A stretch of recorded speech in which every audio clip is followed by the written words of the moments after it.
দেখেছে। আমার মাকে যখন গাল দিয়েছিল, আমার মা তখন খোদার ঘর কাবাকে তওয়াফ করছিল, উমরায় ছিল। যে গাল দিয়েছে তাকে আল্লাহ দেখেছে। আমি আমার নিজের জন্য লড়াই করতে আসিনি। বললেন জাহান্নামের কুকুরটা কেন বলতে গেল?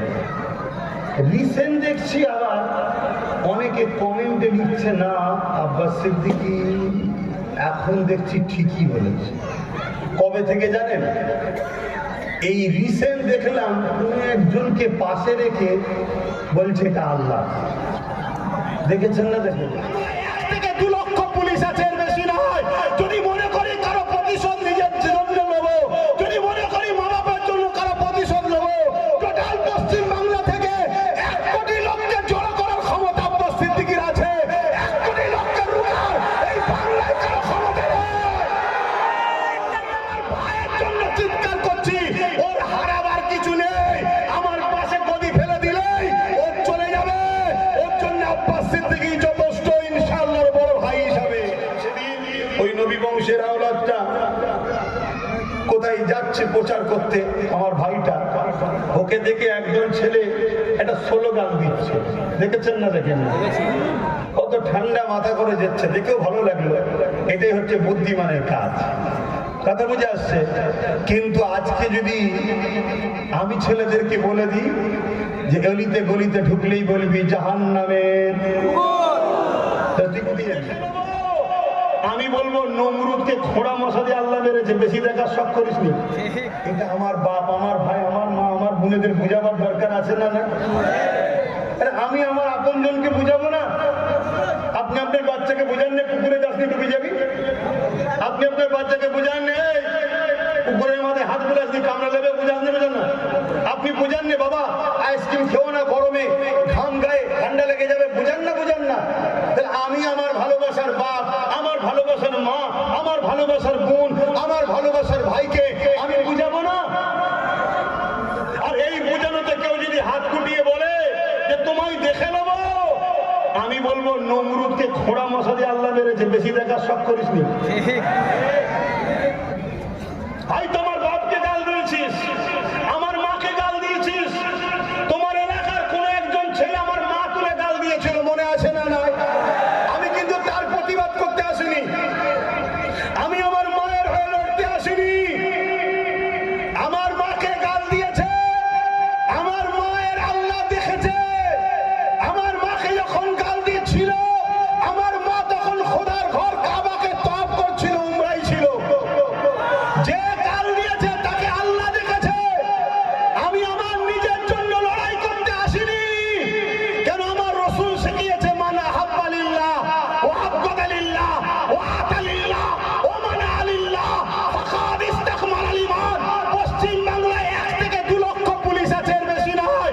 যদি মনে করি কারো প্রতিশোধ নিজের জন্য নেব, যদি মনে করি মা বাবার জন্য কারো প্রতিশোধ নেব, টোটাল পশ্চিম বাংলা থেকে 1 কোটি লোককে জড়ো করার ক্ষমতা আব্বাস সিদ্দিকীর আছে। 1 কোটি লোককে রুখার এই বাংলায় কারো ক্ষমতা নেই।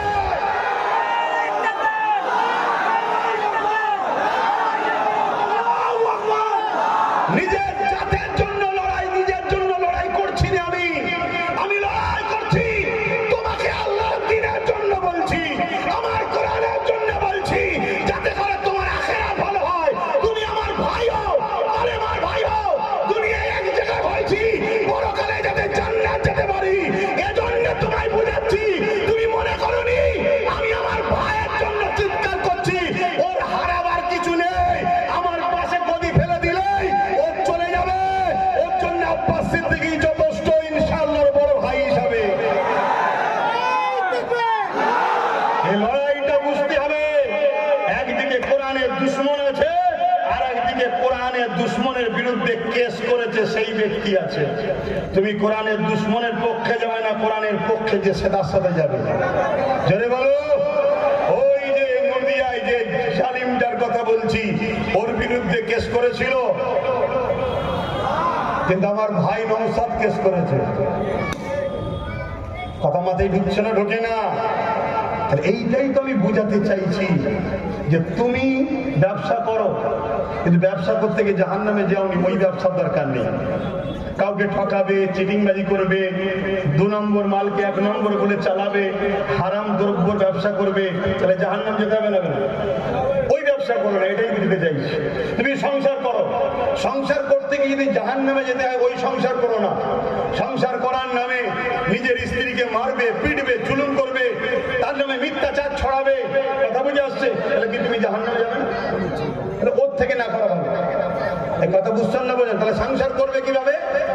তুমি মনে করে রেখো, তুমি হলে তোমার স্ত্রীর জামা, আর তোমার স্ত্রী হলো তোমার জামা। এটা কোরআনে বলছে আল্লাহ।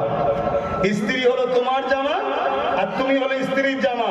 যেমন জামা ছিঁড়ে গেলে তোমাকেও খারাপ লাগবে, জামায় দাগ নিলে তোমাকে দেখতে খারাপ লাগবে, তোমার স্ত্রীকে ধরে জুলুম করলে হবে না। তোমার ইজ্জত সে, জামা বলতে ইজ্জত ঢেকে রাখে, যে তোমার ইজ্জত সে, তুমি তাকে ইজ্জতের জায়গায় রাখো, আর সে আবার তার আবার তুমি ইজ্জত, সেও তোমাকে সে জায়গায় রাখবে। এভাবে সংসার করো। তাহলে সংসার করতে হবে না? হবে না? হ্যাঁ, তাহলে সংসার করতে হবে, ব্যবসা করতে হবে, ধর্মনীতি করতে হবে, মানববন্ধন করতে হবে না? হবে না? এই কথা বলেন। হিন্দুদের সঙ্গে মিশতে হবে না? হবে না? আদিবাসী, সাঁওতাল, বাগদিরা আমাদের ভাই না ভাই নয়? বলুন বলুন। এরা সবাই ভাই বোন আমাদের। কেন? সবার প্রথম বাবার নাম আদম, প্রথম মায়ের নাম হাওয়া। কিন্তু এদের দুজনের সঙ্গে আমাদের ভাই বোনের সম্পর্ক, একে অপরের সুখে দুঃখে, ব্যবসা বাণিজ্য, পড়াশোনা, সব জায়গায় সম্পর্ক থাকবে। শুধু একটা জায়গায় মাথায় রাখতে হবে, কি? ধর্ম যার, উৎসব তার। তাহলে এই কথাগুলো আমি আমার বাপ ভাইদের বুঝালে অসুবিধা আছে? তুমি আমার ভাই হও, তুমি হিন্দুতে কি হয়েছে? আমার ভাই। তুমি আদিবাসী, সাঁওতাল তো কি হয়েছে? আমার ভাই। তোমার যারা দরদি সেজে থাকে তারা তোমার ঝুটো খেয়ে হয়তো নাক ছিটকাতে পারে, কিন্তু কোন মুসলমান কোন অন্য জাতিকে দেখে নাক ছিটকায় না। ঘৃণা করো নাকি? উঁচু জাত নিচু জাত করো নাকি? না, করা যাবে না। কেন? মানুষ সে। ঘৃণা করলে আল্লাহ সৃষ্টিকে ঘৃণা করা হবে, আল্লাহ ইজাজত দেয়নি।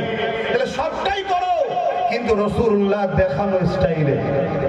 কথা মাথায় ঢুকছে তো নাকি? তাহলে এই কথাগুলো আমি আমার বাপ ভাইদের শিখাবো না? তাই তো শিখাচ্ছে।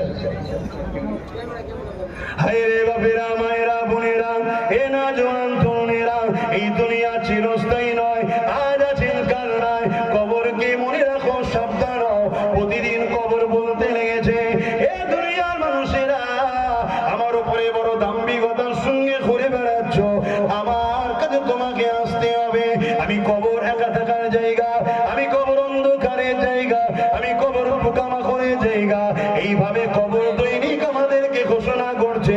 আল্লাহ নবী তাই জানিয়ে দিলে, কোরআনে আল্লাহ বলে দিলে, ওয়াল তানজুরু নাফসুম মা কদ্দামাত লিগাদ। প্রতিটা নফসের উচিত পরকাল নিয়ে বেশি বেশি করে চিন্তা করা।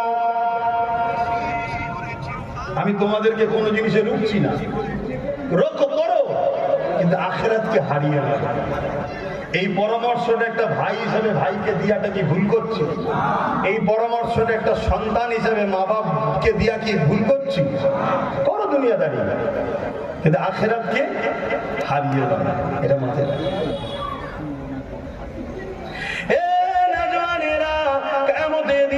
কঠিন হবে যেদিনে আল্লাহ রাসূলুল্লাহ জানিয়ে দিলে, আল্লাহ নবী জানিয়ে দিলে, এমন বাপ পাওয়া যাবে ছেলেকে জমিনে শুইয়ে দিয়ে তার বুকের উপরে পা দিয়ে দাঁড়িয়ে যাবে। মন দিয়ে শুনেন, মাইকের আওয়াজ বুঝতে পারছেন আপনারা? হাত তুলে বলুন, বুঝতে অসুবিধা হচ্ছে না তো? আল্লাহ নবী জানিয়ে দিলেন, কিয়ামতের দিনে এমনও স্বামী পাওয়া যাবে নিজের স্ত্রীকে জমিনে শুইয়ে দিয়ে তার বুকের উপরে পা দিয়ে দাঁড়িয়ে যাবে।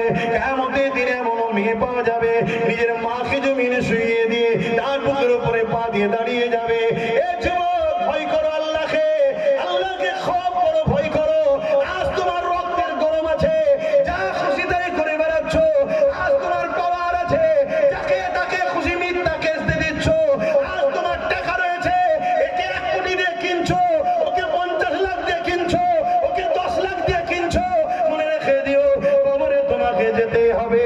কিন্তু যারা বিক্রি হয়ে যাবে তাদেরকেও বলি, সাবধান হয়ে যা, লোভ লালসা করো না গো, কারণ আল্লাহ সব দেখতে পাচ্ছে। আল্লাহ তোমারও বিচারটা নেবে, জালিমেরও নেবে। মনে রেখে দিও, ওই কিয়ামতের দিন এত কঠিন হবে যেদিনে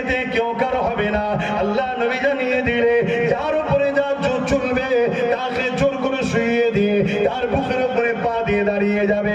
সাহাবা হুজুররা কাঁদতে লাগলে, ইয়া রাসূলুল্লাহ হাবিবাল্লাহ, এইরকম দেখানো হবে।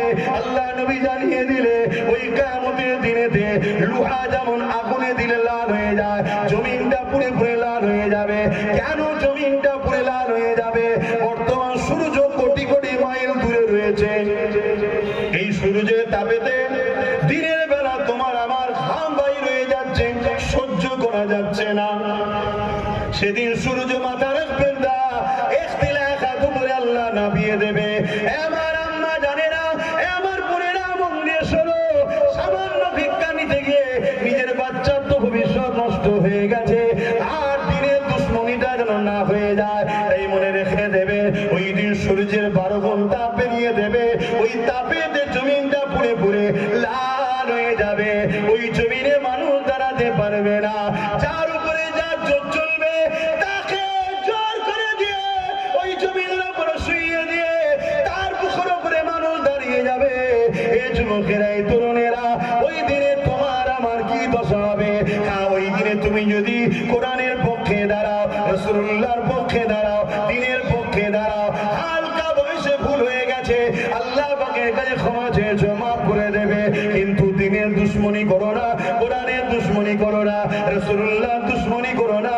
মনে রেখে দিও, ওই কিয়ামতের দিনেতে আমার আল্লাহ, তিনি রহমান রহিম, নবী পাকের শাফাআতের বিনিময়ে তোমাকে নাজাতের দরজা খুলে দেবে। আরো